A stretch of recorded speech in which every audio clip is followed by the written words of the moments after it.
It's art, all right, but we can break it down like this. Anticipation, reaction, and timing. ART. The shot or the save. Defense. Stop the opponent by creating chaos. Bedlam broken down into 5 key components. And just like that, your play is dismantled and you're chasing the other way. And before you know it, they're on your porch, helping themselves to your peanut butter. Top shelf right. It's the art of chaos, and we're here to diagram it for you. Tick, tack, toe. Right now. Welcome, high school lacrosse fans, and welcome back to this week's edition of LaxWrap's LaxWrap. As always, we've got the Chief standing by. I'm Chopper Drew Rogers. Hefe, let's get right to the top teams. And notice I'm saying top teams and not top 10 teams. We're going to break it up a little bit this week, right? That's right. A little bit of change. It's Easter. We don't have that much footage, so let's go with what we do have. All right, so rather than go 10 through 1, let's just start with that top group. What do you call that top group? Call them the Alpha Dogs. This week is going to be awesome. On Tuesday, PV Loyola at Loyola. I think PV is still, still holds the spot right now because Loyola's yet to prove it. So Loyola's going to be going hunting for PV. The reason I call them Alpha is they're 15 deep. Their 15th best player would probably be a top 3 player on most teams. So both these teams are Alpha? Both these teams are Alpha. They're in a league of their own right now. So Alpha Dogs are the PV and Loyola for sure. We'll know the 1 seed on Tuesday after that game. Okay, so here's my question. Let's say that whoever wins that game, and they'll be our top team, right, going on for the next couple of weeks. And let's say that team that wins loses 1 or 2, maybe that they shouldn't.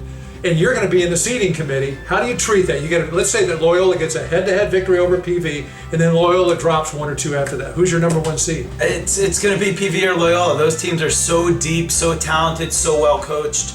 They're in a league of their own right now. So I think no matter what, they are 1 and 2. Okay, so those are Alpha. That's right. Well, let's see. I can do this, right? Next would be Bravo if we're doing military. Military man. Who are your Bravo teams? Just 1 team in Bravo, and that's Westlake, because I believe that they are legit. I just don't know about their schedule yet. They haven't played enough teams. Yeah, they beat PV, but Jared Jones wasn't there. Yeah, you know what? Those guys are, I'm sure they hear, yeah, you beat PV, but, right? Well, they beat PV. So our producer's going to still go with them. These girls, these coaches down in Costa Rica are going with them. You've got them solidly as your Bravo. I got them at the Bravo. They're a great team, but beating PV without Jared Jones or Peter Hinkhouse, still says that they still got a little bit ways to go. Okay. So that would bring us to the number 3 spot, or the 3rd section, which would be Charlie. That's right? Charlie, that's right. And I have Harvard, Westlake, Agora, and Thousand Oaks. Those teams are solid, just whether or not they can play 48 minutes of solid lacrosse. I don't know if the depth is there. They're knocking on the next level, but right now I think they're just at the Charlie group, which means very competitive, waiting to break into that next level. Okay, still capable of doing it, but they're going to have to grow some. That's right, very capable. So that would take us then to... What's our D? Alpha, Delta. Bravo, Charlie, Delta. Nice. Who's Delta? That's right. Delta's the deepest group right now because I think on any given day those teams can upset someone, and any given day they can lose by 10. You got Peninsula, you got Chaminade, you got Newberry Park, Sierra Canyon. I go Oaks Christian, I go Miracosta. I'm not sure if I'm forgetting anybody, but right now those teams, are solid teams, but consistency. That's going to be the real big thing with them. Okay. And so we've got one more group, right? Foxtrot? Right.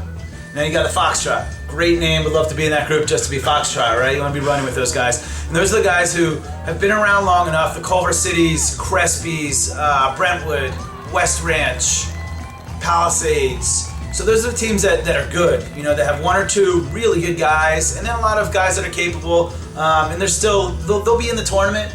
They'll make some waves, but they're still just on the outside waiting to break into that next level. Okay, so you mentioned you'd like to be in the Foxtrot group. You're a much younger man than I am. Do you even know what Foxtrot is?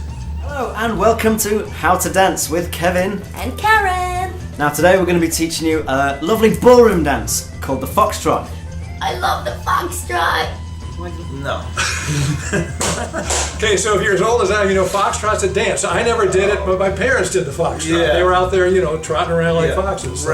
Right. So that's your education for the day, boys and girls. Foxtrot is a dance from the 50s. How's that? So that's this week's top teams. We'll be back with the top plays in just a minute.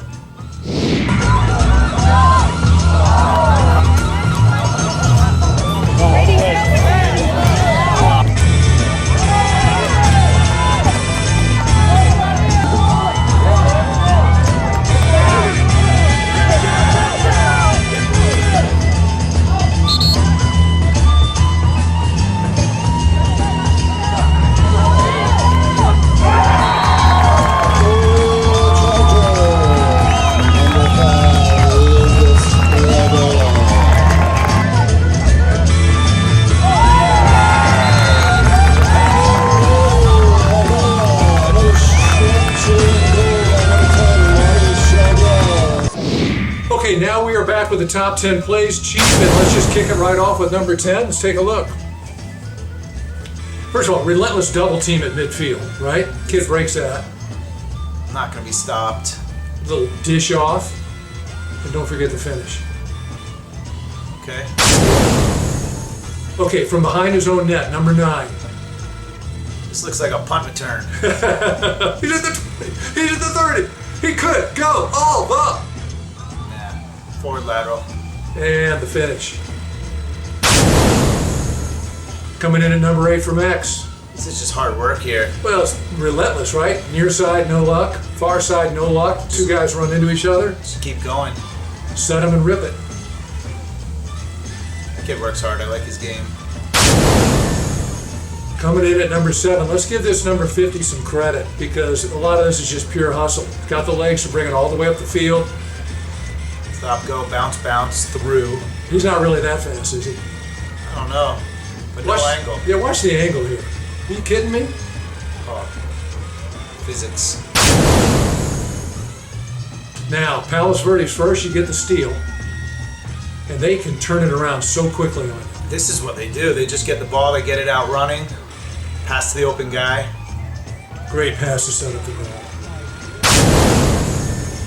Then number 5, here's a guy on the dodge. But, you know, D's got him covered, right? Here comes 2 guys to meet him, now just set up and rip. Oh, hands-free hose. That's a rip. High cheese. Little celly to follow that. Nice unis as well. They might be on the uni wagon there. They could rival Westlake. Now, number 4, coming in at number 4, this is what you want your LSM to do, right? Win the face-off ground ball. Jarrett Jones. Peter. But wait, there's more. Is he the best player in LA? Well, let's take a look at this and you tell me. Soft to the open spot, rip it. Thing's going 90 miles per hour. That's number 3. But Chief, wait, there's still more. Watch this. Okay, shots blocked. Who's going to get it? I'll get my own rebound. Why not? And you want to just beat 2 defenders while you're at it? Sure, backhand scoop, perhaps. What's his nickname? Turbo. Well, he looks it. But wait, the number 1 play, it's that man again, mama. Who's going to be the first to the ball? Every time, number 6. So first he's going to outrun a guy. Then he's going to put the old swoop move on this second guy. Just puts it where it belongs. Right in the bank. That kid is so money. So that's our top 10 plays for the week. If you guys have got film, send it to us. Our material is just as good as what you help to make us do, right? That's right. Send it in. Now, before we cut away, let's talk about this week's top game. We already mentioned it earlier in the show, but PV at Loyola on Tuesday night. I'm not going to ask you to make a pick, but tell me the ramifications. It's the only time they play in the regular season, right? Yep, I'll be at that game. I think, obviously it's going to be a competitive game. Both teams have it scheduled, circled on their schedule. The winner of that game gets a 1 seed going into playoffs, without a doubt. And not to mention the fact that they've got the edge now mentally, right? They know they went in and won that game. That's right. Do you want to tell me who you're picking? I'm a homer. I'm going to stick with PV. I think until proven elsewise, I'm on the PV bandwagon. Like I said, Loyola's great, but they have to do it, not talk about it. I'm not going to make a pick because I'll jinx whoever I pick. So I can pick Westlake in that game, and somehow there'd be an upset there. So that'll do it for this week. Perfect. He's the Chief, I'm the Chopper. Thanks for watching, and we will see you next time.